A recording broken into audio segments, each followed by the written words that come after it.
রমজানের সেই আধ্যাত্মিক আমেজটা কিন্তু এখনও আমাদের মধ্যে রয়ে গেছে, তাই না? তবে মাস শেষ মানেই তো আর ইবাদত শেষ নয়। আজ আমরা এমন একটা আমল নিয়ে কথা বলবো যা রমজানের সেই পবিত্র আবহকে বছর জুড়ে ধরে রাখতে পারে। চলুন শাওয়ালের ৬টি রোজার অসাধারণ ফজিলত সম্পর্কে একটু বিস্তারিতভাবে জেনে নেওয়া যাক। আজকের এই আলোচনায় আমরা ধাপে ধাপে এগোব।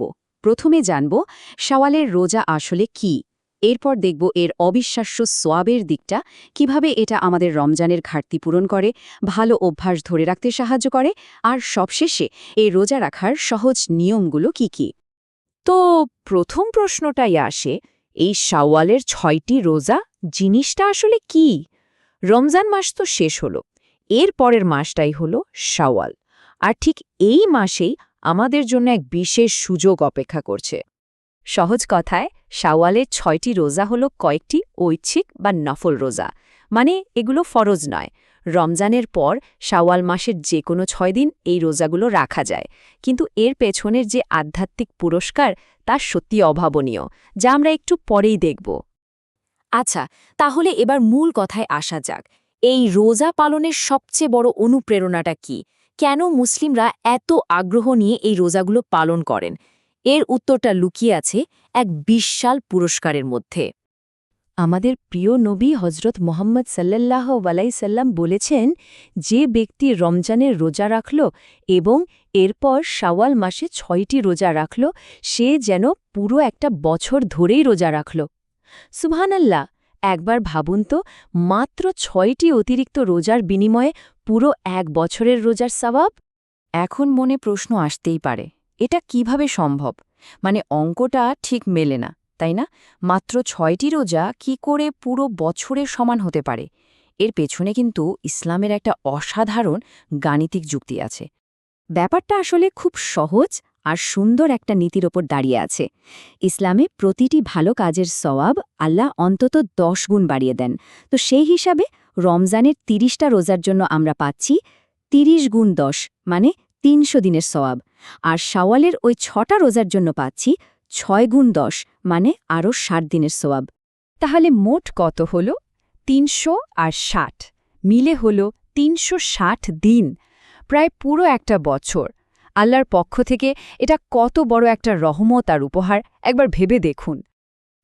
কিন্তু এই বিশাল সওয়াবই সব না, এর আরও একটা গভীর আধ্যাত্মিক দিক আছে। এই রোজাগুলো আমাদের রমজানের ইবাদতকে একটা পূর্ণতা এনে দেয়। চলুন দেখি কিভাবে। ব্যাপারটা অনেকটা এরকম, আমরা যেমন ফরজ নামাজের মধ্যে হওয়া ভুল ত্রুটিগুলো ঢাকার জন্য সুন্নত নামাজ পড়ি, ঠিক তেমনি এই শাওয়ালের ৬টি নফল রোজা আমাদের রমজানের ফরজ রোজার মধ্যে হয়ে যাওয়া অনিচ্ছাকৃত ভুল বা ঘাটতিগুলো পুষিয়ে দিতে সাহায্য করে। বলা যেতে পারে এটা একটা স্পিরিচুয়াল প্যাচ বা মেরামতের মতো কাজ করে, যা আমাদের পুরো রমজান মাসের সাধনাকে আরও নিখুঁত এবং সুন্দর করে তোলে। এবার আসি তৃতীয় এবং খুবই গুরুত্বপূর্ণ একটা পয়েন্টে।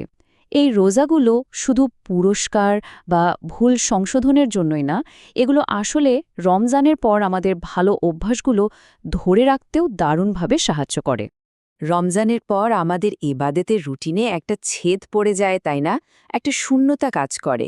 এই রোজাগুলো সেই ধারাবাহিকতাটা বজায় রাখতে সাহায্য করে। নফল ইবাদত আল্লাহর সাথে আমাদের সম্পর্ককে আরও গভীর করে, আর রমজানের সেই স্পিরিচুয়াল মোমেন্টামটা ধরে রেখে একটা সুন্দর অভ্যাস গড়ে তোলে। তো এতক্ষণ তো আমরা জানলাম যে কেন এই রোজাগুলো রাখা উচিত। এবার চলুন একদম প্র্যাকটিক্যাল কথায় আসি, কিভাবে আর কখন এগুলো রাখতে হবে। নিয়মকানুন কিন্তু খুবই সহজ। সবচেয়ে জরুরি যে বিষয়টা, সেটা হলো এর নিয়মগুলো খুবই ফ্লেক্সিবল। প্রথম কথা, ঈদের দিন অর্থাৎ শাওয়াল মাসের ১ তারিখে রোজা রাখা নিষেধ। ওই দিনটা হলো খুশির দিন। এরপর মাস জুড়ে যে কোনো ৬ দিন রোজাগুলো রাখা যাবে। আপনি চাইলে একটানা ৬ দিন রাখতে পারেন, আবার চাইলে আপনার সুবিধা মতো ভেঙে ভেঙেও রাখতে পারেন।